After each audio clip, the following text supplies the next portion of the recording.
সকলোকে স্বাগতম জনাইছোঁ আমাৰ জ্ঞান তীৰ্থ উইথ ছাকচেছ ইউটিউব চেনেলৰ নতুন এটা ভিডিঅ'লৈ। ইতিমধ্যে ভিডিঅ'টো থাম্বনেইল আৰু টাইটেল দেখি গমেই পাইছে আমি ভিডিঅ'টো কিহৰ ওপৰত ডিছকাশ্যন কৰিবলৈ গৈ আছোঁ। হয়, শিক্ষা বিভাগৰ ফালৰ পৰা বিজ্ঞাপন ইতিমধ্যে মুকলি কৰা হৈছে,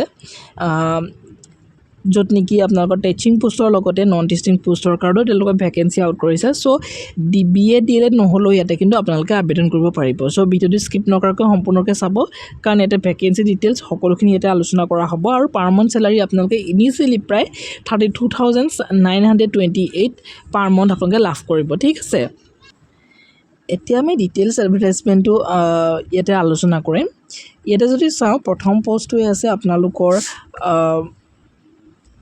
আছে PGT পোষ্ট। PGTৰ কাৰণে আপোনালোকৰ কোৱালিফিকেশ্যন কি লাগিব? 2 বছৰীয়া আপোনালোকৰ পষ্ট গ্ৰেজুৱেট ডিগ্ৰী লাগিব, তাৰমানে MA MSc কোৰ্চ কৰা হ'ব লাগিব। লগতে আপোনালোকৰ 50% মাৰ্ক এটা লাগিব। সেই MA MSc আপোনালোকে 50% মাৰ্কছ পোৱা হ'ব লাগিব। নহ'লে বুলি দিয়া হৈছে, সেইটো নহ'লে আপোনালোকে post graduation with minimum 50% marks থকা হ'ব লাগিব। ইয়াৰ লগতে কিন্তু আপোনালোকৰ 3 বছৰীয়া BEd MAd থাকিলেও হ'ব। তাৰমানে 3 বছৰীয়া যিটো ইণ্টিগ্ৰেটেড BEd MAd সেইটো থাকিলেও ইয়াতে আবেদন কৰিব পাৰিব, কিন্তু সেইটো থাকিবই লাগিব বুলি কথা নাই। তাৰ পাছতো আৰু দিছে, তো তাতে কৈছে যে master degree from A recognise university with 50% marks থাকিলেও হ'ব। লগতে যদি আপোনালোকৰ BEd ডিগ্ৰী আছে, BEdটো 50% থকা হ'ব লাগিব। লগতে প্ৰফিচিয়েঞ্চি ইন ইংলিছ আৰু হিন্দী আৰু ইংলিছ টকিং কৰিব পাৰিব লাগিব আপুনি। লগতে knowledge of the computer application, এইকেইটা আপোনালোকে থাকিলে PGTৰ কাৰণে আপুনি এলিজিবল হ'ব। ঠিক আছে, নেক্সট আমি যাম। নেক্সট আহিলে আপোনালোকৰ ইয়াতে আমি যদি চাওঁ, TGTৰ কথা ইয়াতে উল্লেখ কৰিছে। TGTৰ কথা যেতিয়া আমি চাবলৈ যাম, ইয়াতে স্পষ্টকৈ উল্লেখ কৰিছে TGTৰ কাৰণে কি কি লাগিব। তাতে কৈছে যে 4 year ইণ্টিগ্ৰেটেড ডিগ্ৰী কোৰ্চো যদি আপোনালোকৰ আছে regional colleges of education NCERT দ্বাৰা, তো 50% মাৰ্ক সেই 4 year ইণ্টিগ্ৰেটেড কোৰ্চত থকা হ'ব লাগিব। নহ'লে যদি 4 yearটো নাই, তেতিয়াহ'লে আপোনালোকে পষ্ট গ্ৰেজুৱেশ্যন যদি আছে তাত 50% মাৰ্কছ থকা হ'ব লাগিব। লগতে আপোনালোকৰ 3 বছৰীয়া যদি BEd MAd আছে, তেতিয়াহ'লে আবেদন কৰিব পাৰিব। লগতে যদি আপোনালোকৰ সেইটোও নাই, তেতিয়াহ'লে বেচেলাৰ ডিগ্ৰী উইথ 50% মাৰ্কছ আপোনালোকৰ থকা হ'ব লাগিব। কনচাৰ্ণ ছাবজেক্ট, তাৰমানে যিটো ছাবজেক্টত আপোনালোকে টিচাৰ হ'বলৈ গৈ আছে। লগতে আপোনালোকৰ BEd ডিগ্ৰী লাগিব, BEd হ'ব লাগিব, যিটো নেকি NCTৰ পৰা ৰেকগনাইজ হ'ব লাগিব। আৰু BEdটো 50% মাৰ্কছ লাগিব। ইয়াতে TGT মেথছৰ কাৰণে কৈছে bachelor degree in mathematics with any 2 of the following subject, mathematics, physics, chemistry, economics, computer science. তাৰমানে TGT মেথমেটিক্সৰ কাৰণে আবেদন কৰিবলৈ হ'লে আপুনি মেথমেটিক্সত বেচেলাৰ ডিগ্ৰী হ'ব লাগিব, BSc হ'ব লাগিব। লগতে কিন্তু আপোনালোকৰ পাছ কোৰ্চ হিচাপে chemistry, physics, economics, computer science, statistics, এই ছাবজেক্ট কেইখনৰ ভিতৰত এটলিষ্ট 2খন ছাবজেক্ট আপোনালোকৰ এজ এ পাছ কোৰ্চ থকা হ'ব লাগিব। ঠিক আছে,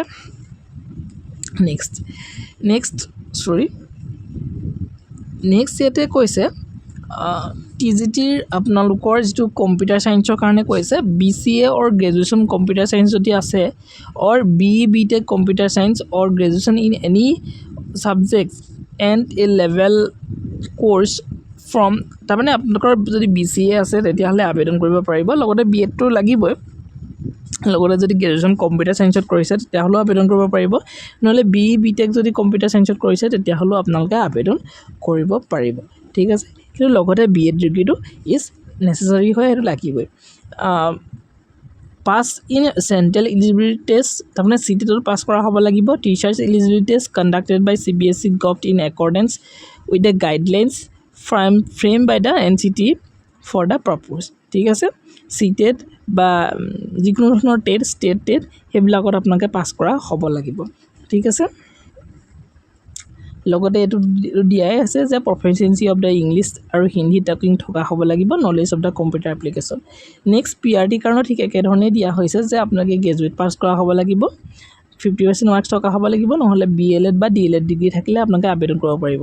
ঠিক তলৰকেইটা অপশ্যনতো সেইখিনি কথা স্পষ্টকৈ লিখা আছে, যিখিনি মই অলৰেডি কৈ আহিছোঁ। ঠিক আছে, নেক্সট কাউন্সিলৰ ক্ষেত্ৰত আপোনালোকে সকলোৱে আবেদন কৰিব পাৰিব যদি আপোনালোকে গ্ৰেজুৱেট হয়। লগতে পষ্ট গ্ৰেজুৱেশ্যন যদি আপোনালোকে কৰিছে চাইক'লজিত উইথ মিনিমাম 50% মাৰ্কছ, যদি আপোনালোকে জেনেৰেল গ্ৰেজুৱেশ্যনো কৰিছে কিন্তু লগত যদি আপোনালোকে ডিপ্ল'মা চাৰ্টিফিকেট এখন আছে কাউন্সেলিঙৰ তেতিয়াও আপোনালোকে আবেদন কৰিব পাৰিব লগতে BEd ডিগ্ৰীটো কিন্তু ইয়াতো প্ৰয়োজন হ'ব নেক্সট PRD স্পেচিয়েল এডুকেটৰৰ কাৰণে আপোনালোকে গ্ৰেজুৱেশ্যন যিকোনো ষ্ট্ৰীমৰ পৰা হোৱাৰ লগতে BEd যদি স্পেচিয়েল এডুকেশ্যন আছে লগতে BEd জেনেৰেল হ'লেও হ'ব উইথ 1 year ডিপ্ল'মা কিন্তু লাগিব স্পেচিয়েল এডুকেশ্যনত RCR ৰেজিষ্ট্ৰেশ্যন নাম্বাৰটো তাতে থকা হ'ব লাগিব সো সেইখিনি হ'লে আপোনালোকে PRD স্পেচিয়েল এডুকেটৰৰ কাৰণে আবেদন কৰিব পাৰিব বাল ভাটিকা মাদাৰ টিচাৰৰ কাৰণে আপোনালোকে গ্ৰেজুৱেশ্যন পাছ কৰা হ'ব লাগিব 50% মাৰ্কছ থকা হ'ব লাগিব ডিপ্ল'মা আপোনালোকৰ 2 বছৰীয়া ডিউৰেশ্যনৰ নাৰ্চাৰী টিচাৰ এডুকেশ্যন বা pre schools education early childhood educations programme minimum 2 years ডিউৰেশ্যনত আপোনালোকে থকা হ'ব লাগিব নহ'লে BEd নাৰ্চাৰীত পঢ়িলেও আপোনালোকে আবেদন কৰিব পাৰিব UDCৰ কাৰণে কিন্তু আপোনালোকে BCom পাছ কৰা হ'ব লাগিব লগতে অৰ 15 years of the service as a clerk থকা হ'ব লাগিব আৰু এইখিনি আপোনালোকে চাই ল'ব ছুপাৰভাইজাৰ এডমিশ্যনৰ কাৰণেও এনেকৈ ধৰণে গোটেইখিনি ডিটেইলছ দিয়া হৈছে নেক্সট আহিলে ৰিচিপশ্যনিষ্টৰ কাৰণেও সেই একেধৰণে গ্ৰেজুৱেট ডিগ্ৰী থকা হ'ব লাগিব তো এইখিনি গোটেইখিনি স্পষ্টকৈ দিয়া হৈছে য'ত নেকি ইয়াতে খালি এক্সপিৰিয়েঞ্চো বিচাৰিছে এই ৰিচিপশ্যনিষ্ট পদৰ কাৰণে লগতে ছুপাৰভাইজাৰ এডমিশ্যনৰ কাৰণে ঠিক আছে গতিকে যদি যিকেইটা পষ্টত আপোনালোকৰ কোৱালিফিকেশ্যন মিলিছে যদি বিচাৰে আপোনালোকে আবেদনসমূহ কৰি ল'ব পাৰে ঠিক আছে আৰ্মি পাব্লিক স্কুলৰ পৰা এই পষ্টসমূহ আচলতে এডহকত আপোনালোকক প্ৰভাইড কৰিছে এডহকতে দিব আপোনালোকক যিটো এপইণ্টমেণ্ট ইয়াতে কোনো ধৰণৰ পাৰ্মানেণ্ট পষ্ট নহয় এইখিনি কিন্তু এডহকত হ'লেও ইয়াতে খুব সুন্দৰ এটা চেলাৰী পেকেজ আপোনালোকে লাভ কৰিব নিজেও চাই ল'ব পাৰে ইয়াতে গোটেইখিনি মই ৰাখিছোঁৱে যে PGTৰ কাৰণে আপোনালোকে 32,928 টকা ইনিচিয়েলি ইনহেণ্ড লাভ কৰিব পাছত আপোনালোকে এইখিনি ইনক্ৰিমেণ্টো লাভ কৰিব TGTৰ কাৰণে 31,184 টকা বিশেষ এটা ডিফাৰেঞ্চ নাই PRTৰ কাৰণে 30,574 টকা কাউন্সিলৰ কাৰণে 30,576 স্পেচিয়েল এডুকেটৰৰ কাৰণে ঠিক একে 30,576 UDCৰ কাৰণে 21,000 বাল ভাটিকা টিচাৰৰ কাৰণে 20,000 ৰিচিপশ্যনিষ্টৰ কাৰণে 15,000 আৰু এডমিশ্যন ছুপাৰভাইজাৰৰ কাৰণে 16,800 টকাকৈ আপোনালোকৰ পাৰ মান্থ চেলাৰী লাভ কৰিব ঠিক আছে ইয়াতে সেইখিনি কথাই স্পষ্টকৈ লিখা আছে ইয়াতে যদি আপোনালোকে আবেদন কৰিব বিচাৰে তেতিয়াহ'লে applications can be collected from army public school Jorhat or downloaded from the তাৰমানে এখন এপ্লিকেশ্যনছ ফৰ্ম তেওঁলোকৰ দিয়া হৈছে তেওঁলোকৰ ৱেবছাইটত সেইখন ডাউনলোড কৰি মানে ফিল আপ কৰি পানি আপোনালোকে 250 টকা এটা ডিমাণ্ড ড্ৰাফ্ট কাটি মানে তো আপোনালোকে এইটো এড্ৰেছত পঠাই দিব লাগিব যিখন নেকি principal army public school Jorhat MES gate Rowriah post office Chalihat Jorhat ইয়াতে আপোনালোকে পঠাই দিব লাগিব ওপৰতে লিখিব applications for the post of আপোনালোকে যিটো কাৰণে কৰে PGTৰ কাৰণে TGTৰ কাৰণে বা কাউন্সিলৰ কাৰণে তো এই ধৰণে লিখিব কোৱালিফিকেশ্যনখিনি মই ক'লোৱে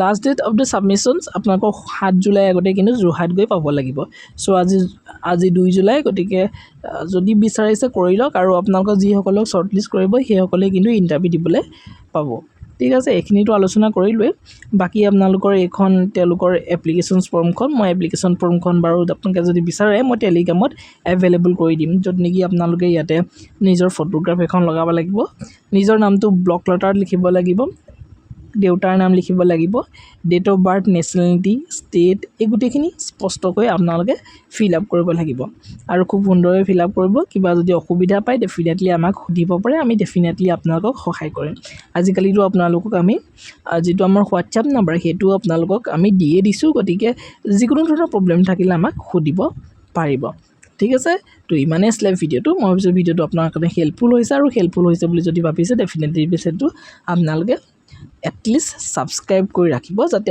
আহিবলগীয়া এনেধৰণৰ ভিডিঅ'সমূহৰ সৈতে আপোনালোক নটিফাই হৈ থাকিব পাৰে লগতে ভিডিঅ'টো আপোনালোকৰ নিজৰ ফেমিলি ফ্ৰেণ্ডছৰ সৈতে এটলিষ্ট শ্বেয়াৰ কৰিবলৈ নাপাহৰিব লগতে ভিডিঅ'টো যিমান পাৰে আপোনালোকে লাইক কৰিব আৰু কমেণ্ট কৰিবলৈ নাপাহৰিব ঠিক আছে thank you so' much see the next video'